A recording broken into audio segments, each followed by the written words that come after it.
জাহাঙ্গীর আলম, আমি আলাইন প্রবাসী। আলাইনের সবচাইতে ভুক্তভোগী হচ্ছে আমি। আমার এখানে বিজনেস ছিল, আমার লাইসেন্স ছিল, আমার গাড়ি ছিল, আমাদের সব কিছু শেষ মুহূর্তের মধ্যে, আমাদের সব কিছু শেষ হয়ে গেছে। আমার এবং কি আমার ওইখানে আমার ফ্যামিলি ছিল। যখন আমরা ওইখানে যাই, ওইখানে যাওয়ার পরে পুলিশ যখন আমাকে ফোন করে যখন থানায় নিয়ে যায়, নিয়ে যাওয়ার পরে সাথে সাথে আমাকে হ্যান্ডকাপ লাগিয়ে ফেলে।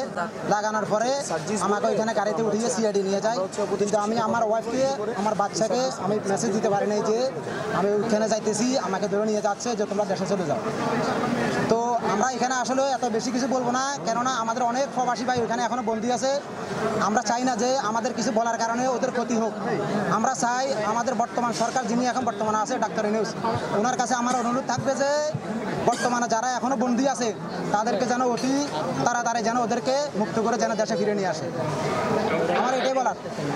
Redmi 13 স্টাইল বানাই দুনিয়া কাঁপায়। আমার সম্পর্কে অনেকে জানছে যে পরবর্তী লোকেরা আমার উপর বা আগের কিছু লোক আমার উপর আমাকে হুমকি দামকি দিয়েছিল। তো ওরা হুমকি দামকি দেওয়ার একটা কারণও আছে, যেহেতু তারা ক্ষতিগ্রস্ত হয়েছে, কিন্তু তারা কেউ ভিন্ন দলের কিনা আমি জানি না।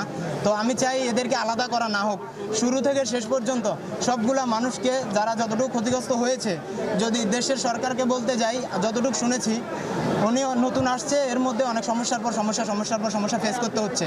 তো ওনার জন্য এটা অনেক টাফ হচ্ছে আমি মনে করি। তো শুধু আমি ওনাকে বলবো না, আমি বলবো দেশের মানুষ এবং উনি মিলে যারা ক্ষতিগ্রস্ত হয়েছে, ঠিক আছে, ওদেরকে যদি কোনো কর্মসংস্থানের ব্যবস্থা করে দেওয়া যায় আমি অনেকটা কৃতজ্ঞ থাকবো।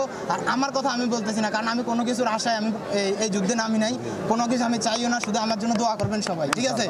আমি চাই সবাই আমার জন্য দোয়া করবেন।